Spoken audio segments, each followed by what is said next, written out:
కానీ లక్షలాది మంది ప్రజలకి రాష్ట్రం మొత్తం మీద ఉపయోగపడేటటువంటి మెడికల్ కాలేజీలకి 5,000 కోట్లు తీసుకురాలేరా చంద్రబాబు నాయుడు గారు అని నేను అడుగుతా ఉన్నా. జగన్మోహన్ రెడ్డి చేయలేదు కట్టలేదు అంటావు. మీరేం చేశారు?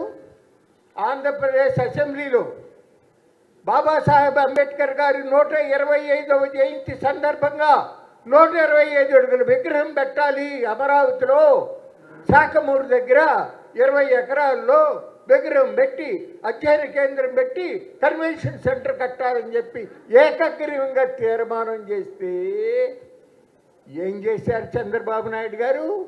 ఒక చిన్న గది కట్టి వదిలిపెట్టారు తప్ప అసెంబ్లీ తీర్మానం అమలు చేశారా అని నేను అడుగుతా ఉన్నా.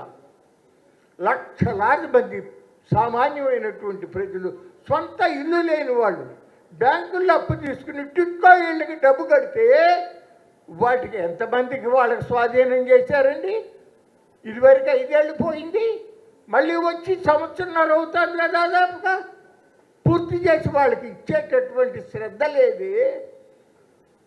కిందసారి ఎంతసేపు కూడా జగన్మోహన్ రెడ్డి ప్రభుత్వంలో తప్పులు జరిగినాయి కాదని ఎవరు అనరు. వాళ్ళు చేసిన తప్పులే మీరు చేస్తున్నారు అని చెప్పి ప్రజలందరూ కూడా గమనించుతూనే ఉన్నారు అని చెప్పి ఈ సందర్భంగా తెలియజేస్తూ, ఎట్టి పరిస్థితుల్లోనూ కూడా ఈ 10 మెడికల్ కాలేజీలను ప్రైవేట్ వాళ్ళకి పీపీ పద్ధతిలో ఇస్తాం అనేటటువంటి దాన్ని ఉపసంహరించుకుని తీరాల్సిందేనని చెప్పి ఈ సందర్భంగా చెప్తా ఉన్నాం. కిందసారి జగన్మోహన్ రెడ్డి గవర్నమెంట్లో కంక్లూజివ్ ల్యాండ్ టైటిలింగ్ యాక్ట్ అనేటటువంటిది తీసుకొచ్చి తన నెత్తిన తన ఎట్లా భస్మాసుర హస్తం పెట్టుకున్నాడో వారు చంద్రబాబు నాయుడు కూడా ఈ మెడికల్ కాలేజీల అంశం అదే అవ్వబోతూ ఉంది. ఖచ్చితంగా మార్చుకోవాలి. ఎంతసేపు తాను పట్టిన కుందేలకు 3 ఎకరాలని అనుకోవటం కరెక్ట్ కాదు. డబ్బులు లేవు అనేటటువంటిది పచ్చి అబద్ధం. టీసీఎస్ 12,000 కోట్ల రూపాయలు నికర లాభం వచ్చినటువంటి సంస్థ. ఇప్పటికే 20,000 మందికి ఉద్యోగాలు తీసేసిన సంస్థకి 900 కోట్ల రూపాయల స్థలం 99 పైసలకే ఇస్తారా? ఇది పద్ధత? బెజవాడలో ఇక్కడ లూలుకి 4 ఎకరాలు 15 సెంట్లు ఆర్టీసీ స్థలం ఆర్టీసీని అడగకుండానే ఇచ్చేసేస్తారా?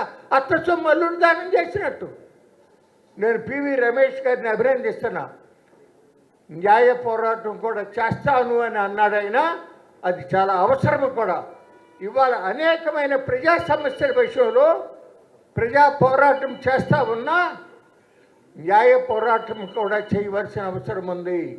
ఎందుకంటే రాజ్యాంగ విరుద్ధంగా సుప్రీంకోర్టు తీర్పులకు విరుద్ధంగా ప్రజలకి ఏమాత్రం లెక్క లేకుండా రైతులు కానీ సామాన్య ప్రజలు కానీ సామాన్యమైనటువంటి వర్తకులు కానీ వీళ్ళు ఎవరి యొక్క ప్రయోజనాలు కూడా పట్టించుకోకుండా కేవలం కార్పొరేట్లకే ఊడిగం చేస్తా మొత్తం మన ప్రజల సంపద ప్రజల సొత్తుని వాళ్ళకి కట్టబెడతా ఉన్నటువంటి దాన్ని పోరాటం చేయాల్సిందే.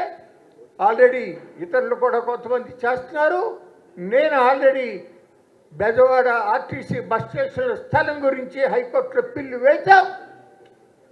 రేపో మాపో అతి త్వరలో విశాఖపట్నంలో టీసీఎస్కి కాగ్నిజెంట్ టెక్నాలజీస్ లిమిటెడ్కి ఏఎన్ఎస్ఆర్ అనే సంస్థకి 99 పైసల చొప్పున 50 ఎకరాలకు పైన విశాఖపట్నంలో కట్టబెట్టిన దానిపైన పోరాటం చేయబోతూ ఉన్నాము. తప్పనిసరిగా అవి కొట్టేస్తారు.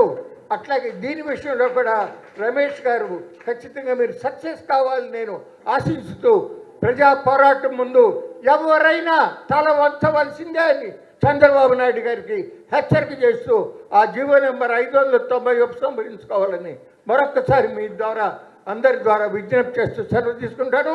నమస్కారం.